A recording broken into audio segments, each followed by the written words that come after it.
What's up, comic fans? This is Mark, and this is another Comic Crazy review for the first week of February of 2010. Once again, my name is Mark, and I only have 3 comics to talk about. Yeah, not a lot of, humongous amount of comics came out this week, but I managed to pick up 3. I got 2 DC, 1 Marvel, and so I'm going to review them now. Anyway, let's start off with a DC comic, which is The Question number 37. This is one of those resurrected type comics that are coming out of DC for Blackest Night. And I gotta say, this one was pretty good. The artwork is just like Starman. If you've picked up that comic, you know what I'm talking about. And it has to deal with the new Question, which is the lady version, and how she's dealing with fighting this random chick that comes to fight her. I don't know. And then the Black Lantern Question pops up. I realized how weird that sounds. The dialogue in this before the Black Lantern shows up is kind of weird. Until he does come in, and then it does get pretty good. The ending was kind of lacking, though. I didn't like it. I don't think... I like to call it the Lost Dog ending. I don't want to spoil it for you, so I'm not going to explain what that is. But, yeah, it was alright. The ending kind of ruined it for me, and the beginning was kind of weird. But it did snowball into something good, and then it didn't really pay off at the end. I did think it was alright. If you're a Question fan, you'll love this probably. Seeing that I never really picked up a Question comic, I really don't know that much about Question, other than the actual cartoon series.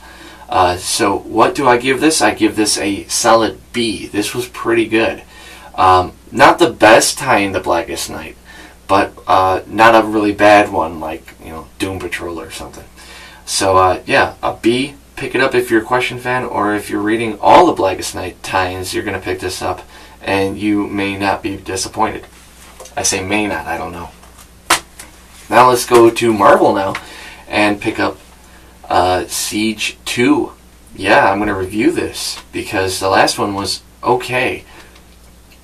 I forgot if I did or not, but when I read Siege 1, it only took me 8 minutes to do it, and usually a comic should take you about 15 minutes to enjoy all the artwork and what have you.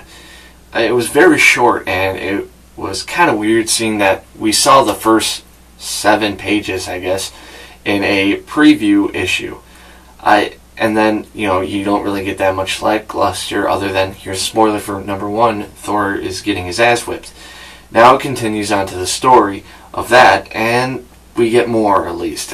We get to see Ares, and him somewhat being betrayed by Norman, and him about to confront him until the Sentry starts to fight him.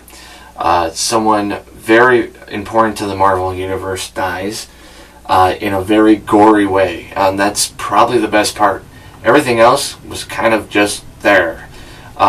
If that person didn't die, I could completely be honest that this one was very, very, very, very boring.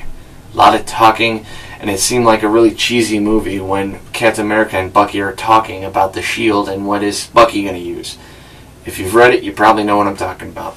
But it wasn't that bad, though. I have to give this a B+, but hopefully them delaying all this action, other than, of course, the one part, is going to make it a better story. I don't know. I've been burned before with Captain America Reborn.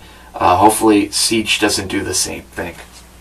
So I'd say pick it up if you're a Marvel fan. If you're a DC fan and don't read Marvel, I would say don't even bother. This is the comic of the week, however, which is Blackest Night, Wonder Woman number 3. This continues the 3-part miniseries, if you want to call it a miniseries. It's kind of confusing seeing that the Flash tie-in as well as the Wonder Woman tie-in are not, they're not stories in themselves. They're tie-ins to the Blackest Night issues. If you're not reading Blackest Night, you will have no idea what the hell's going on in these.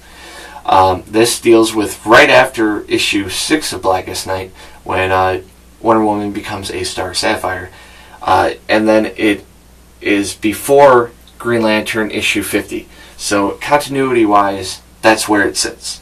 The artwork is fantastic, and it basically deals with Wonder Woman being a Star Sapphire and fighting someone that she fought in the last issue.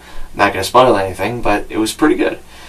Good read, great artwork. This was a solid comic. This series was great. As an actual tie-in, as a miniseries, it doesn't work, seeing that it is just a tie-in thing like Flash is. I have to give this a solid A, and I would say pick it up if you are reading Blackest Night, of course. It is a story that you could pass up, that you really don't need to read, but it is still enjoyable.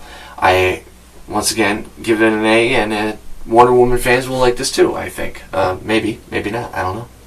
So those are all the comics for this week in Comic Crazy Reviews. Please check out the website, comiccrazyreviews.webs.com, where you can see these reviews, my written reviews, Blue Goblin's written reviews, as well as his videos, and Boxing Type X's toy reviews, as well as much more. Plus comic news that I'm updating as much as I can on the homepage.